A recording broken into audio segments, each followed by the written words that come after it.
These collets look like they're fit for the bin, but with the replacement parts not currently available, it's worth having a go at doing something with them. First off, let's get them cleaned up. An overnight soak in some white vinegar shifts the worst of the rust.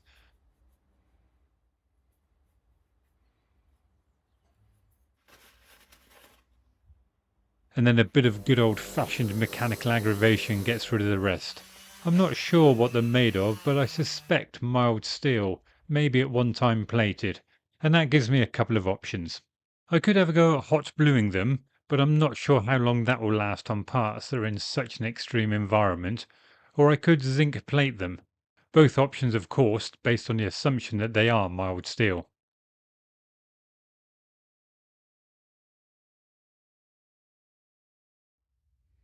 Let's have a go at zinc plating them.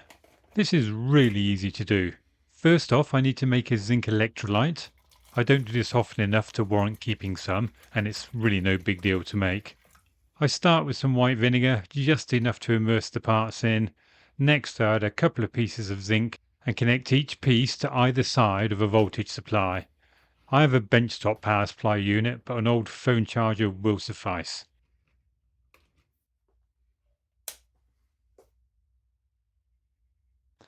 To help with conductivity, and by that I mean getting more current flowing, I add some salt. I leave this to bubble away for a couple of hours. As the current flows, the zinc is being deposited into the white vinegar, hence making it into an electrolyte.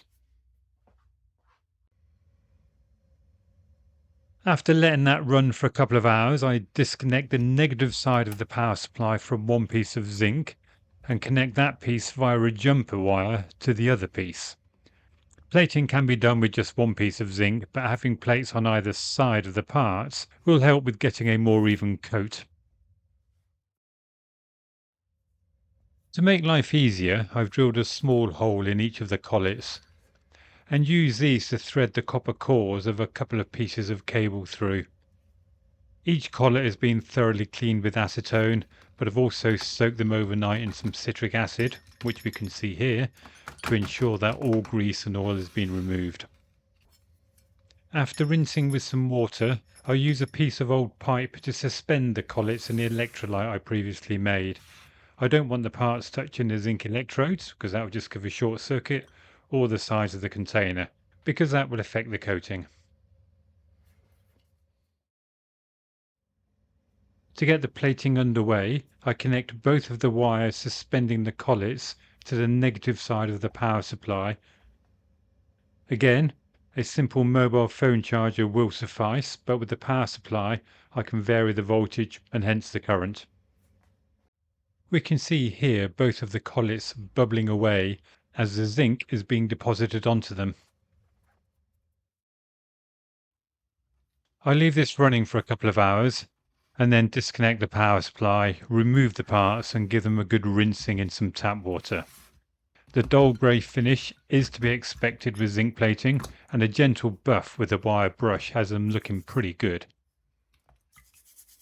As an extra measure, the parts can be passivated, but that's not something I bother with. And here we can see all four collets plated with zinc and ready to go.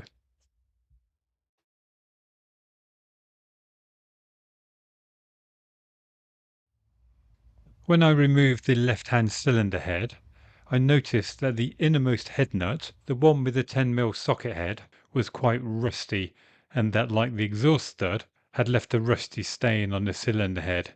It's not obvious when looking at the bike, but it is just visible when looked at from the frame side of the cylinder head, as we can just see in this picture, here behind the oil feed adapter.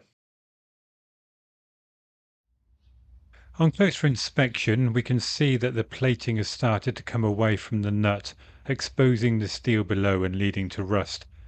I think it's chrome plated, but this is a good opportunity for me to make a couple of new ones from stainless.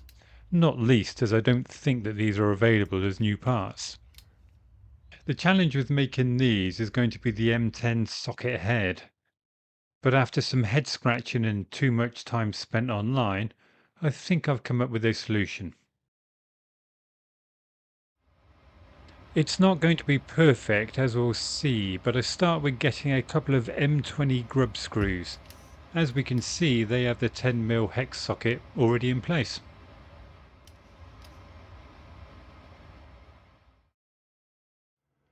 The hex socket is deeper than it needs to be, so I first take a couple of mil off this end.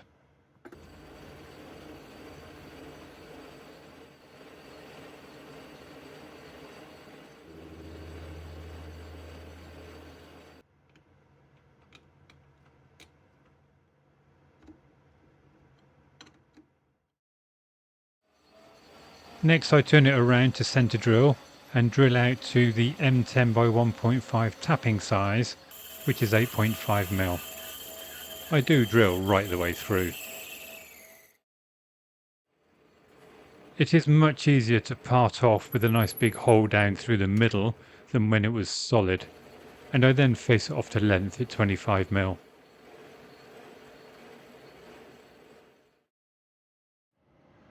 To cut the thread I start in the lathe but move on to the bench to get a bit more leverage.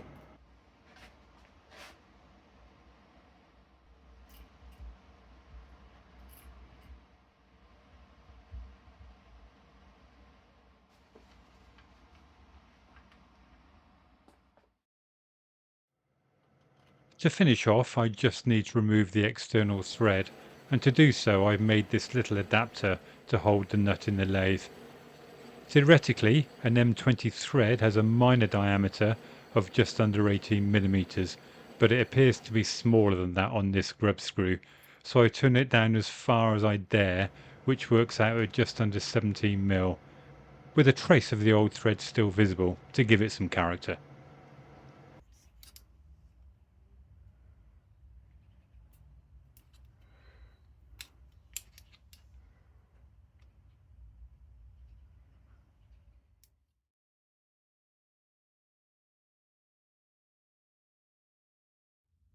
That's another couple of little jobs out of the way, but I still need to decide what to do with these flanges.